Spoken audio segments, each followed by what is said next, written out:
Friends నేనైతే Shambhala movie చూశాను. So Shambhala movie యొక్క స్టోరీ ఏంటంటే, శంబాల అనే ఒక విలేజ్ ఉంటుంది. ఆ విలేజ్‌లో ఒక ఉల్కా పడుతుంది. సో ఆ ఊరోళ్ళంతా దాన్ని బండబోతం, బండబోతం అని పిలుస్తుంటారు. సో ఆ బండబోతం వల్లే ఆ ఊర్లో ఉన్న జనాలంతా చనిపోతుంటారు. ఆ ఊరికి ఒక అరిష్టం వస్తుందని చెప్పేసి అక్కడున్న పీపుల్స్ స్ట్రాంగ్‌గా బిలీవ్ చేస్తారు. సో దానికోసం ఆ ఉల్కాని టెస్ట్ చేయడానికి ఒక సైంటిస్ట్ వస్తాడు. మన ఆది సాయి కుమార్ వస్తాడు. సో ఆ ఉల్కాని టెస్ట్ చేస్తాడు. దాంతోపాటు ఆ ఊర్లో జరుగుతున్న సంఘటనలకి నిజంగా ఉల్కాకి ఏంటి, అసలు వీళ్ళు ఎందుకు ఇలా ఫీల్ అవుతున్నారని చెప్పేసి ఒక ఫర్దర్‌గా అతను చేంజ్ చేస్తూ ఉంటాడు. సో అతనికి కొన్ని విషయాలు తెలుస్తుంటాయి. ఇది మేజర్‌గా ఆ సినిమాలో ఒక స్టోరీ.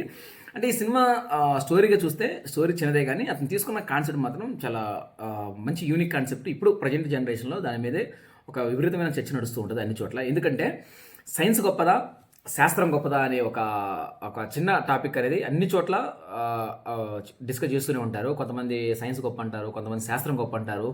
సో రెండింటిని సమర్థించే వాళ్ళు కొంతమంది ఉంటారు. సో అయితే సైన్స్ని బలంగా నమ్మే వాళ్ళ తాలూకు ఆలోచనల్ని, అలాగే శాస్త్రాన్ని బలంగా నమ్మే వాళ్ళ తాలూకు ఆలోచనల్ని, అలాగే రెండింటిని మిక్స్ అయ్యి ఉండే వ్యక్తుల యొక్క తాలూకు ఆలోచనల్ని, అందరి ఆలోచనల్ని కూడా సినిమాలు రిప్రజెంట్ చేస్తారు.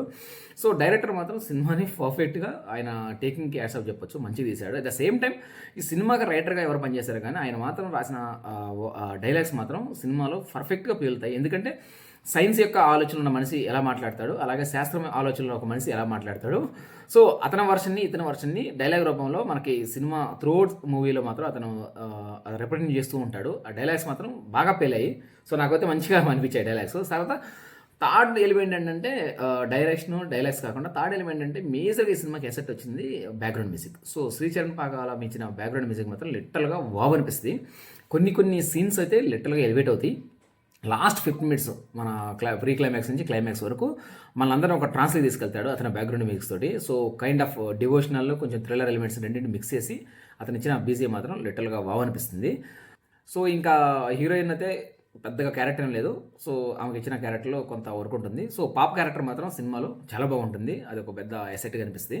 సో ఆది గురించి చెప్పాలంటే is proved actor. But only thing ఏంటంటే అతనికి స్క్రిప్ట్ సెలెక్షన్ రాకనో లేకపోతే అతని సినిమాలో సరిగా ఆడకనో కానీ బట్ కాకపోతే ఆది మాత్రం పర్ఫెక్ట్గా ఆ క్యారెక్టర్ని పోర్ట్రే చేసిన విధానం మాత్రం చాలా బాగుంటుంది. సో ఒక మిస్టిక్ థ్రిల్లర్ జానర్లో ఒక సినిమా చూడాలనుకుంటే మాత్రం ఖచ్చితంగా శంబాల మాత్రం ఒక మంచి ఆప్షన్ అవుతుంది.